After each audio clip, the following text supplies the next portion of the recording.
Welcome to the Starfleet Leadership Academy, a leadership development podcast told through the lens of Star Trek. And now here's your host, Jeff Akin. Welcome, everyone, and thank you for joining me today. We're going to learn how to apply a powerful performance review and feedback model that can transform you and your teams while we see Saru's leadership in a crisis situation. Today, we watch Season 1, Episode 5 of Discovery, Choose Your Pain. We pick right up where we left off in the last episode of Discovery. This series moves so fast. Burnham is struggling. She knows they're hurting and likely killing Ripper to get the spore drive to work, but she just can't convince anyone. So she brings in Dr. Culber. He agrees to run some tests to try and prove out her intuition. We join Captain Lorca in front of a group of admirals. They've started building more spore drives, but they know they need more tardigrades to make them work. They're searching everywhere for them, but in the meantime, they're ordering Discovery to stand down. They need to take it easy, as the Klingons are going to learn about their secret weapons sooner than later, and there's no indication they're going to be able to develop more usable drives anytime soon. After the meeting, Cornwell and Lorca connect. They're old friends, but she has a real problem with him conscripting Burnham. To see her avoiding justice does nothing for general morale. He stands his ground, though. My ship. My way.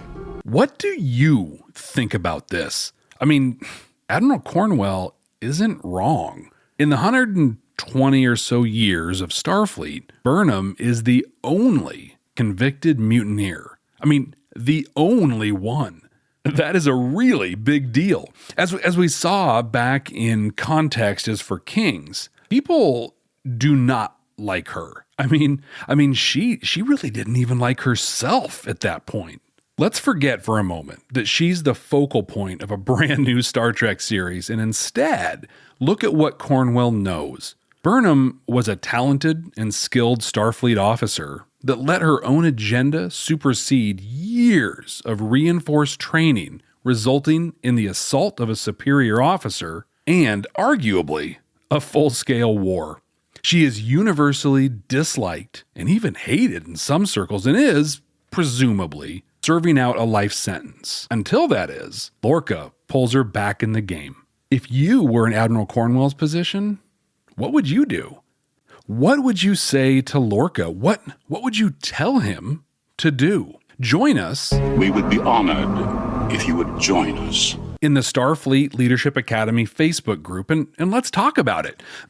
Because I don't think that what we saw on screen is what should have happened at all. On a transport shuttle, on his way back to Discovery, a Klingon Class D7 battlecruiser identified jumps out of warp and abducts them. The shuttle pilot is killed, but they know who Lorca is, and he's captured. Cornwell informs Discovery and names Saru as acting captain.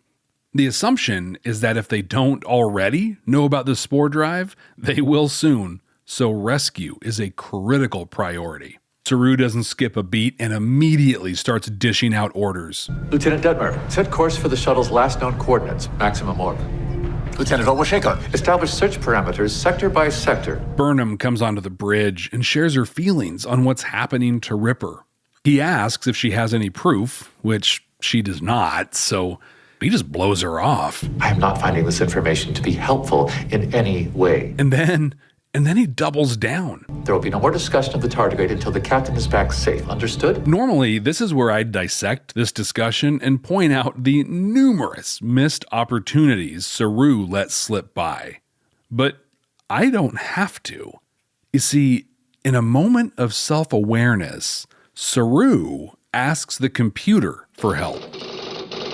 This whole scene and its payoff at the end of the episode are awesome. He sets goals, he develops a framework, and he kind of assesses his performance against that framework. We'll take it as it comes up in the episode, but here, Here he asks for a list of Starfleet's most decorated captains and what qualities they share that were key to their successes. The computer lists Robert April, Jonathan Archer, Matthew Decker, Philippa Giorgio, and Christopher Pike.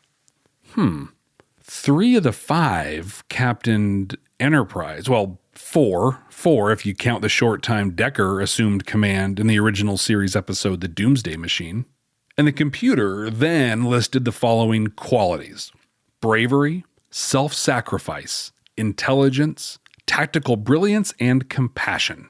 Saru then asks the computer to record his performance as acting captain to later be cross-referenced with these heroes of Starfleet. It's pretty great, right? As the episode continues and Saru makes choices or takes action, let's play the role of the computer and call out when his actions align with one or more of these qualities. Now, he initiates this review near the end of the episode, but it'll be fun for us to do it as it goes along. In the Klingon prison cell, Lorca meets Harry Mudd. The name is Mudd. Harcourt. Fenton Mudd. Harry, for short. He explains he's in the cell because of bad timing. He bought this girl a moon. Hey, Stella! Stella! Stella! And fell behind on the payments. The Klingons picked him up, but sounds like it might have been a bounty hunter kind of a situation. And then the war broke out, so he's been here for quite a long time. There's another Starfleet officer in the cell, but he's in bad shape. I believe the technical term for his condition is out to lunch. A couple Klingons bust into the cell and orders them to Choose your day.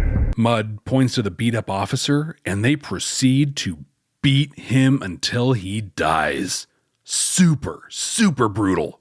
Big finishing stomp to end it. Coup de grace! Cover! They drag the body away and leave. Mudd explains they regularly allow them to either accept the beating themselves or pass it on to another prisoner. Lorca notes that Mudd appears to be in pretty good shape. Mudd responds, I'm a survivor. Culber and Burnham go to talk about her concerns with the tardigrade with Stamets. And she kicks it off beautifully. Well, kind of. Your spore drive is genius.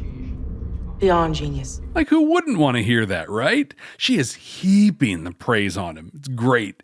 But he knows what's up, and he cuts her right off. I know I'm brilliant. What are you trying to get out of me? That's the thing with just heaping the praise on. Like, we've been conditioned to wait for the other shoe to drop. Like, this is nice and great and all, but where is the but? Part of this is that this is very out of character for her. She's not one to butter the bread before making somebody eat it. But it's also about authenticity. You can hear that little sound, that subtle shift in the tempo and the tenor of her voice that says she's just saying this to get what she wants. Praise is awesome, and you should give it frequently, but mean it when you say it. Don't say what you mean, but mean what you say. And don't attach an anchor to it in the form of a big but. I like big butts. Just say it and mean it. Culber steps in and says there's cumulative damage to Ripper and that using him just isn't sustainable. So Stamets, after a full plate of sarcasm, says one of the greatest and most powerful things in all of just one of the greatest and most powerful things, period. Do you want to be right, or do you want to fix this? It's like we talked about in TNG's Up the Long Ladder, when Pulaski didn't argue with Worf, even though he was minimizing and was wrong. Here, Stamets puts a stop to bickering and arguing to refocus their energies on the task at hand. I mean, they were on the verge of a knockout dragout. I am swallowing the urge to set the record straight. But in one masterful phrase, he pointed them at the problem and got them to work solving it. He really is brilliant. Back in the prison cell, Lorca finds another Starfleet officer. They're tucked away everywhere. This one's named Ash Tyler. He was captured back at the Battle of the Binary Stars when his ship, the Jaeger, went down. That means he's been in this cell for 7 months. Lorca questions how he's survived for so long. Tyler explains. Captain of this ship, she's taken a liking to me. Lorca gently nods his understanding. He starts brainstorming ideas to get a communication out to Starfleet and Discovery. Mudd interrupts and starts just downing the Federation. Starfleet arrogance. Have you ever bothered to look out of your spaceships down at the little guys below? The Klingons bust in again, but this time they just grab Lorca and leave. Not a single word spoken. Stamets, Tilly, and Burnham are problem solving. Found not only in normal space, but in a discrete subspace domain known as the mycelial network. It's fungal roots, aka mycelium, spread across the universe. There's a DNA swap between Ripper and the mycelial network. They can't use computers to replicate this swap because they lack the processing power. They need to have a living integration. So they're on the hunt for a compatible and willing life form. Lorca is strapped into the torture chair. The Klingon captain is familiar to us, right? Oh, it's Laurel, and she speaks outstanding English. Have you ever been tortured, Captain? She's trying to figure out the secret of Discovery. She also knows about Lorca's extreme photosensitivity. So she pulls a Clockwork Orange. It was Ludwig van. Ninth Symphony, fourth movement. And pulls his eyelids open as she blasts super bright light into his face. The Discovery crew have just about narrowed down what system Lorca is likely in. Seeing the spore drive is offline, Saru barges down to engineering. The trio is still problem solving and he just throws himself at them. Should I try to access the classified database at the Daystream Institute? No, Cadet, you should not. Stamets says they're working on replacing the tardigrade and that it is a critical and top priority. Burnham explains that humans, so far, are the only match. And because of restrictions on eugenics and, ethics, this just isn't an option. She pleads for more time, but Saru bites her head off. I gave you an order. Do you understand? While he's laying into her, comparing her actions to the actions that led to the death of Giorgio and the war, the bridge crew reports they've identified the cruiser holding Lorca. He orders Stamets to prepare the tardigrade for a jump. Tilly is in tears as Stamets reluctantly nods his acknowledgement of the order. Okay, it's time for our first check-in on Saru's performance. Let's see. Bravery? Nope. Self-sacrifice? No. Intelligence? Afraid not. Tactical brilliance? No way. Compassion? Oh, not even a little bit. Okay, just keeping our eyes on his performance goals, and we'll see you next time when we review Saru's performance. The Klingons return a pained Lorca back into the cell. He's confirmed that Mudd has been feeding the Klingons intel the whole time. Tyler threatens to choose him the next time they're asked to choose their pain, but Mudd counters by telling the story of Lorca's last ship, the Baron. Only one crewman managed to escape. Gabriel Lorca. He's trying to paint Lorca as a coward, but Lorca explains he left the ship and blew it up himself. He did it to save his crew the pain, the humiliation of Klingon capture. Ash Tyler watches him as one watches a hero. Pretty extreme, for sure, but I can see how an immediate death could be preferable to the torture, humiliation, and the slow death the Klingons would have offered. So if we use those same qualities to rate Lorca's performance there, that's bravery, self-sacrifice, intelligence, tactical brilliance, and compassion, well, I'd say he showed them all. I mean, albeit in a violent and a very brutal manner. I mean, you could probably argue the bravery and the self-sacrifice, because maybe the brave thing to do would have been to stay on the ship as it was destroyed. But I don't know how he destroyed the ship. Maybe he needed to be in a shuttle or something to handle that. I imagine the sacrifice of living with that decision, the decision to kill your crew, rates the self-sacrifice piece. But intelligence, tactical brilliance, and compassion, yeah, I think those are pretty clear. So even Even in a moment of violence and brutality, Lorca is outperforming Saru. I mean, unless you see this differently. If you do, honestly, I would love to hear from you. Speaking of Saru, he's preparing to order the jump. Stamets beams Ripper into the cube, and Saru makes the order. The drive attaches to Ripper, and he is clearly in pain. The jump is successful, but Ripper spills out all of its water and enters a state of extreme cryptobiosis by reducing the water content levels of its body to less than 1%. Dr. Culber says it's not dead, but it's sure close. And Saru just offhandedly responds, "Rehydrate it and bring it back." Mr. Reese. When Culber tries to retort, Saru sticks his hand in his face to shush him. Talk to the hand, because the face don't want to hear it anymore. Wow! And he doesn't stop, though. Culber doesn't. He pushes back, saying it's been severely hurt, it's damaged, and Saru persists and then tells him, "Crack it open if you have to." Culber plays his whole hand. He says that Ripper is very likely a sentient being. To which Saru responds, yeah, he's just going to go ahead and take full responsibility if it ends up being true. "Be ready to force the creature to comply." Culber says that he will not be a party to murder, and Saru sticks his hand in his face again and tells Culber he's not talking to him, but to Stamets. Stamets stares at Saru, pauses, and says, "Yes, sir." Okay, it's time once again to check in on Saru's performance.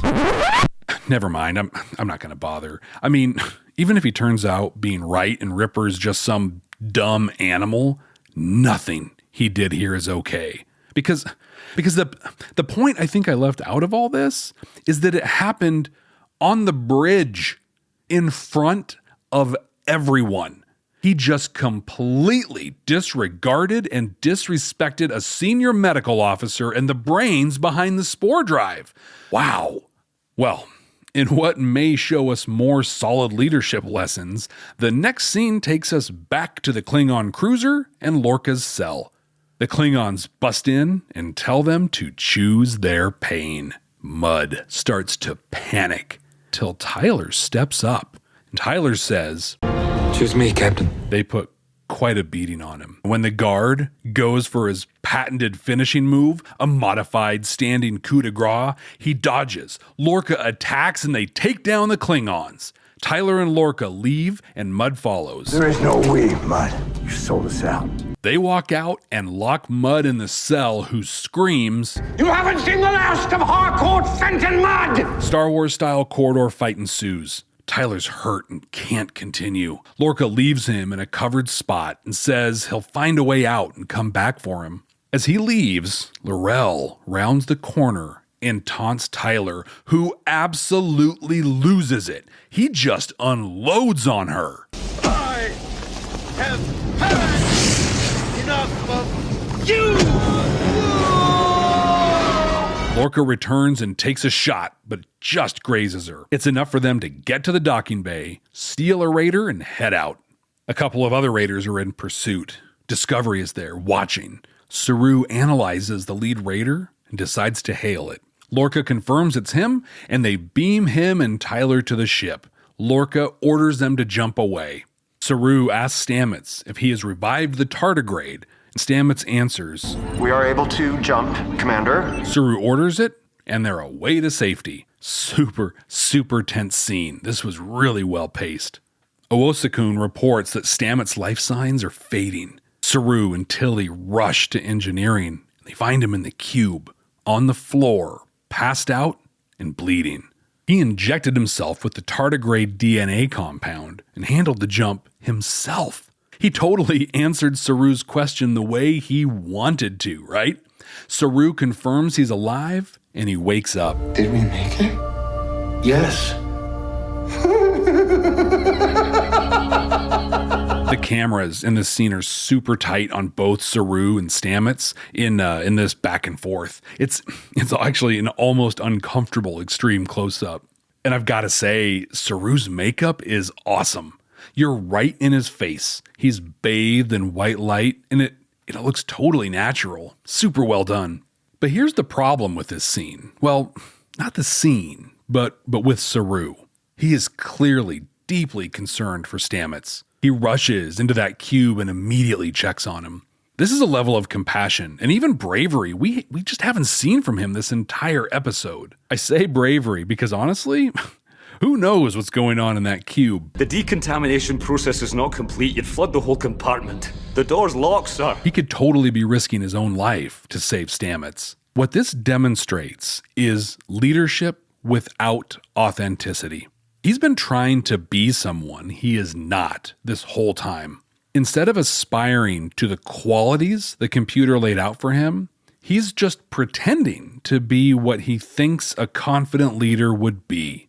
Imagine how different this episode would have been if he allowed even a little of his caring and compassion to show through his acting captain. This is a really great example of the value of authenticity in leadership, and we even get more here in the next scene.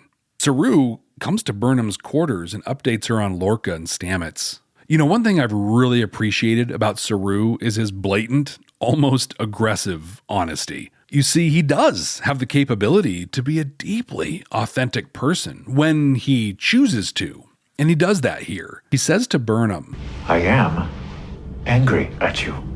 Angry because of how much you stole from me. I am deeply jealous. And then he blows it again. He thinks he should have been able to study or serve under Giorgio as her first officer. If I had, I would have been more prepared for today.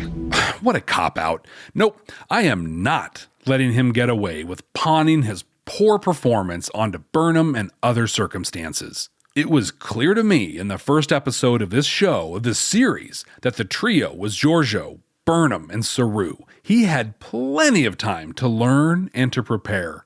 And on top of that, the computer straight up told him what he...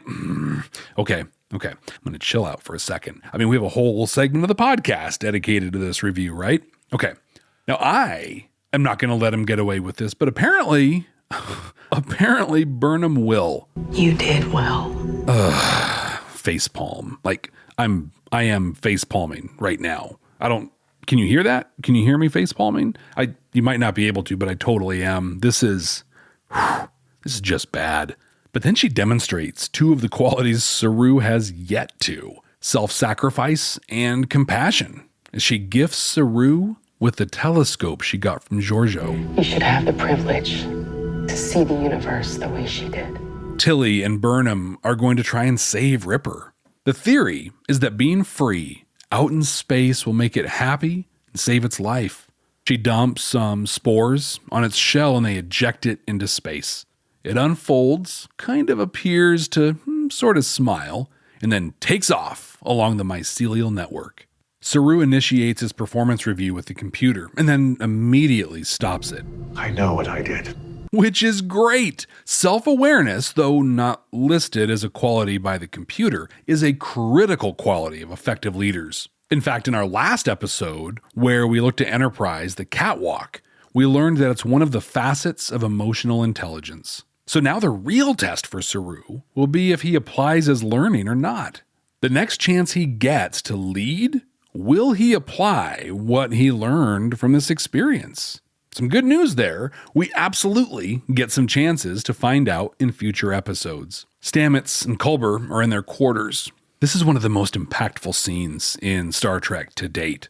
Not only are they brushing their teeth with really cool black toothbrushes that apparently don't use messy toothpaste, but we see a gay couple just being a couple. It's not kissy or romantic or sappy. It's just real life. When this episode first aired, I remember the LGBTQ plus community just really applauding it for normalizing this on TV. It also normalizes what every couple goes through when one is doomed to love a brilliant but reckless maniac who's willing to risk his life for glory. It gets dark for just a second, maybe some foreshadowing. You are in danger. But then it shifts to him describing the awe of seeing the mycelial network. As they walk away from the mirror, the reflection of Stamets remains there, staring until it slowly walks away. It's creepy. Another great installment of Discovery. A lot happens in this episode. We get a glimpse into the dire situation of the war as the admirals are trying to speed production of spore drives. We meet Harry Mudd and Ash Tyler, and Ripper is freed, and there's something about Stamets. They also set up a lot for future episodes in this one. Some we can see now, and others only make sense on a rewatch. In fact, I think that's part of the brilliance of Discovery. It's an entirely different show after you've watched it the first time. It's a lot like Knights of the Old Republic in that way. See, there's a twist in that game, and that twist is mind-blowing. I can still remember intimate details about the moment I first experienced that twist. Every time you play the game afterwards, it's got a different feel. That's totally this season of Discovery. But we also know there's something between Tyler and L'Rell. Mudd has vowed revenge, and now, apparently, Stamets is the mycelial navigator. And as much as Lorca has failed us as a leader so far, he sure shows up as a badass in this one. I mean, L'Rell hits him with the lights, and based on the gear he was strapped into, who knows what else? And he just shakes it off. I really enjoy his character. Oh, and guess what? The bridge crew have names. There was some stuff with Detmer, Owosakun, Reese, and Ariam in this one. 5 episodes in, and I think we know most of their names now. Not bad, I suppose. And it has to be said, Rainn Wilson is amazing as Harry Mudd. Great look, great attitude. A lot darker than the Mudd played by Roger C. Carmel in the original and the animated series. Harry Mudd. Incorrect. Harcourt Fenton Mudd. But given the tone of Discovery, appropriate. It's a great episode that leaves you wanting more. What's not to love?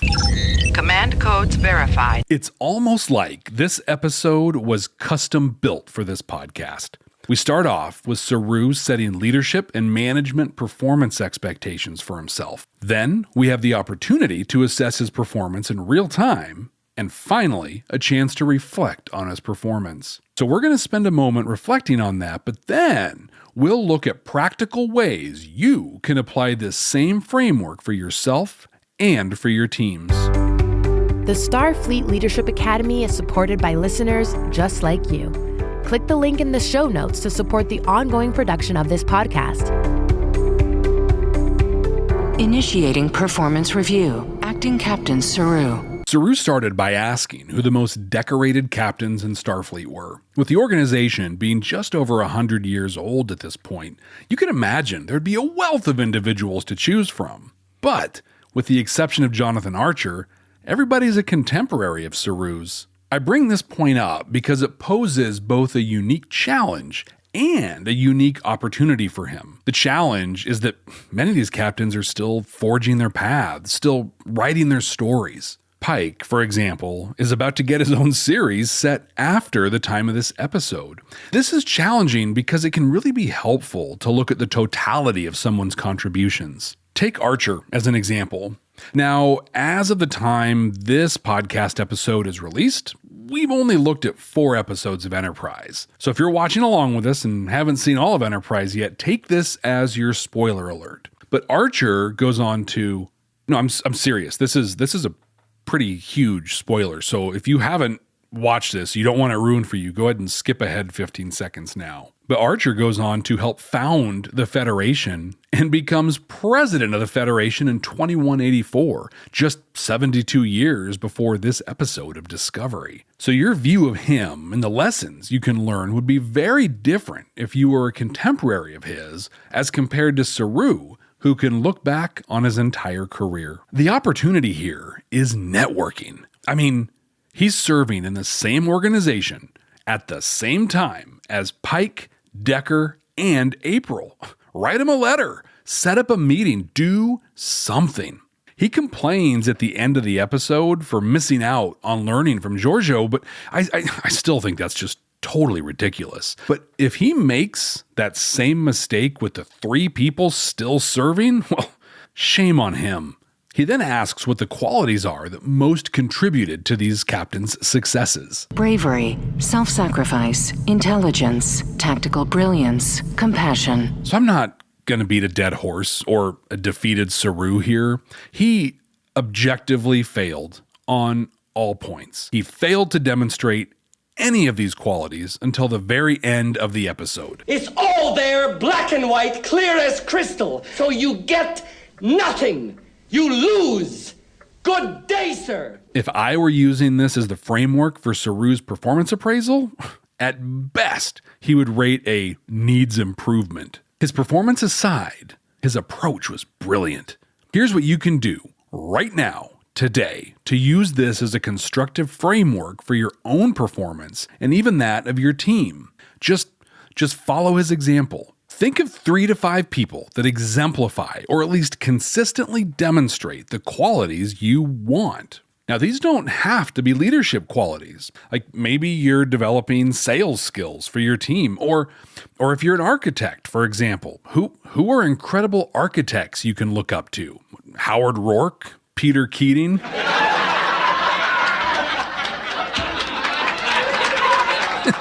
I'm kidding, sorry. But in all seriousness, whatever field you're looking to grow and develop in, identify 3 to 5 standouts. Then list their qualities, their skills, their abilities, and identify the top 4 or 5 of those. Are you familiar with a Pareto chart? I love Pareto charts. They're based on the Pareto principle, which you might know as the 80-20 rule. This is used in Lean and Six Sigma to prioritize problem-solving efforts. I'm dramatically oversimplifying here, but the theory, with an alarming amount of statistical and historical evidence to support it, is that 80% of your problems can be solved by tackling 20% of the issues. So there's a little homework for you if this is all new to you. Study up on the Pareto principle and how to use Pareto charts. In our context today, though, you can use a Pareto chart to determine the top 4 or 5 qualities of the people you identified. List the qualities out by person and note how many of them are shared across the 5 people. The more shared they are, the higher up the list they go. Okay, you with me so far? At this point, you should have a list of about 5 people that are standouts in your area of development, and you've identified about 5 qualities they share that have most contributed to their success. Now, go out there and do your thing. But set up periodic check-ins where you assess your performance. Where are you doing well? Where do you need to improve? The rhythm of these check-ins will vary from person to person, but in my experience, the check-ins will range based on how much of a stretch these qualities are. If you're already fairly competent in the area and are working to sharpen yourself and improve, maybe quarterly is a good tempo. If this is new to you, though, you might need to assess bi-weekly or even every week. Now, if you want to supercharge this approach, enroll your coach, a mentor, or your supervisor into it. Have someone to help guide you through the execution, and then someone who you can discuss your performance with. If you're using this with your team, that person should most likely be you. And if it's not you, it should be someone that you know and trust. You can also use a powerful tool that J. Elise Keith talks about in her book, Where the Action Is. You can find a link to this book in the reading list page at jeffakin.com. She recommends a tool called an action review. These are exactly what they sound like. After an action is taken, you meet up with those involved and review it. These are very commonplace in the military, where they call them after-action reviews. They actually also hold before-action reviews to ensure everyone knows the plan prior to execution. But an action review meeting begins with an objective review of the facts, followed by discussion on observations and learnings. These can be used to determine an immediate improvement plan. Plus, they offer incredible insight since they should be held right after the action is taken. So in this episode, when we paused to check in on Saru's performance, those would be ideal moments for an action review meeting. If you work in an organization that does annual performance reviews, I imagine you think of them as being about as valuable as that little piece of plastic that comes with cheese and cracker packs. But if you roll this framework we just developed into that annual review process, they're going to become invaluable. They're going to become a meaningful record of your progress or your team's and can clearly outline performance goals over the next year. In fact, that review time is a great opportunity to refresh your lists. Is it time to swap out one or more of your standouts? Is it time to move down your Pareto chart and start focusing in on new skills and qualities? In an attempt to do the best he possibly could, Saru laid out a powerful and honestly simple framework for you and your teams to boldly go where you've been working so hard to get to. How would you have handled that interaction with Captain Lorca if you were Admiral Cornwell? Have you had a highly skilled person on your team that's just toxic to your culture? How did you handle it? Or, even more complex, have you ever had a Burnham on your team? Someone that is wildly highly skilled, but is perceived by others to be toxic. Let's talk about it. Join us in the Starfleet Leadership Academy Facebook group. The link is in the show notes. And share your thoughts, share your stories. And you can always hit me up on social media. We're on Twitter at SFLA Podcast. And you can follow me just about everywhere else at Jeff T. Akin. Jeff, T as in tactical brilliance, Akin. Computer, what are we going to watch next time? Working.